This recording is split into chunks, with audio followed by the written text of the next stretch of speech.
नहीं डरना चाहिए। हमारे बाप ने संविधान लिखा है और जब तक संविधान है किसी से डरने की जरूरत नहीं है। बस एक ही काम करना है जो आप लोगों ने सुरेंद्र नगर के लोगों ने किया है, लाइब्रेरी खोलना है। मेरा यूट्यूब चैनल अच्छा बदल पा रहे हैं, जो हमें बैठ के माहौल में जीने के लिए मजबूर करता है। हमें भी वो स्वतंत्रता चाहिए और स्वतंत्रता चाहिए तो हमें उसके लिए भी कार्य करना होगा। डॉक्टर बाबा साहब आम्बेडकर ने कहा कि कोई भी समाज को अगर प्रगति करनी है तो उसको प्रगति का मूल्य चुकाना होगा। तो हम सभी को वो मूल्य चुकाना होगा, तभी हम वो प्रगति कर पाएंगे और वहाँ तक पहुँच पाएंगे। तो मेरा आप सभी से आज के दिन में अनुरोध है कि आप सभी चंदा लेने में कितना मास्टर है। 6,000 करोड़ का चंदा मिला है बीजेपी को। सारे यहाँ लोग नाम लेने में भी डरते हैं क्या? प्रधानमंत्री और गृह मंत्री का नहीं डरना चाहिए। हमारे बाप ने संविधान लिखा है और जब तक संविधान है किसी से डरने की जरूरत नहीं है। बस एक ही काम करना है जो आप लोगों ने सुरेंद्र नगर के लोगों ने किया है, लाइब्रेरी खोलना है। तो बहुत बहुत शुक्रिया। और मैं बहुत लोगों से अवगत नहीं हूं तो नाम भी नहीं जानता हूं। मेरा नाम शंभू है, मैं एक यूट्यूब चैनल चलाता हूं नेशनल दस्तक। आज ही सब लोग सब्सक्राइब कीजिए। कम सब्सक्राइबर नहीं है, 10 मिलियन उसका सब्सक्राइबर है।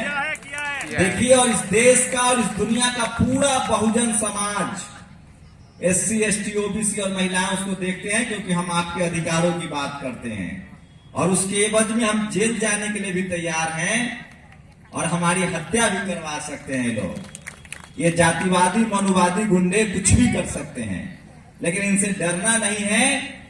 बाबा साहब का जब तक संविधान है, हम सब ने अगर संविधान बचा लिया तो संविधान हम सबको बचाएगा। ये मैं नहीं कह रहा हूं, ये सुप्रीम कोर्ट में जो भी चीफ जस्टिस ऑफ इंडिया है उन्होंने कहा है। ये संविधान न होता तो एक चाय वाले का बेटा प्रधानमंत्री न बनता। ये संविधान न होता तो अमित शाह गृह मंत्री न बनते। तो इसी संविधान की वजह से बने हैं वो प्रधानमंत्री और गृह मंत्री। और हमारे पुरखों ने संविधान बनाया है। और संविधान आया कहां से है? सम्राट अशोक के भारत से संविधान आया है।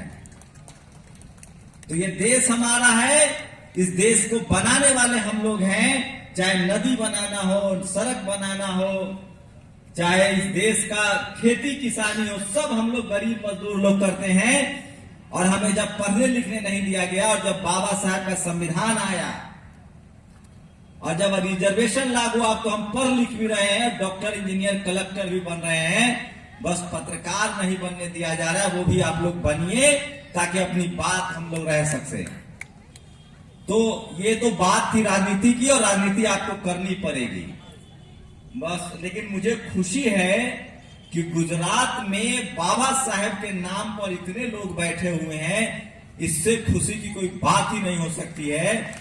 और मैंने आते आते पहले वीडियो बनाया। मैंने अशोक भाई को 1 महीने से मैं उनको कह रहा था कि मैं नहीं जाऊंगा, पता नहीं लोग होंगे नहीं होंगे, क्या है नहीं है। उन्होंने व्यवस्था किया आने जाने का, बट अब आके लग रहा है कि सब ठीक है। आप लोगों को देखकर लग रहा है कि समाज जागरूक हो रहा है, एकजुट हो रहा है और बाबा साहब के रास्ते पर हम चल भी रहे हैं। और क्यों जरूरी है बाबा साहब के रास्ते पर चलना? क्या हम लोग बाबा साहब को कोई भगवान मानते हैं? क्यों उनकी इतनी इज्जत करते हैं? बाबा साहेब के रास्ते पर चलना, बुद्ध के रास्ते पर चलना, सम्राट अशोक के रास्ते पर चलने का मतलब है हम एक बेहतर इंसान बनना चाहते हैं। हमारा बच्चा बेहतर बनना चाहता है। आज कौन नशा करता है? आज गरीब कौन है जिसके पास शिक्षा नहीं है?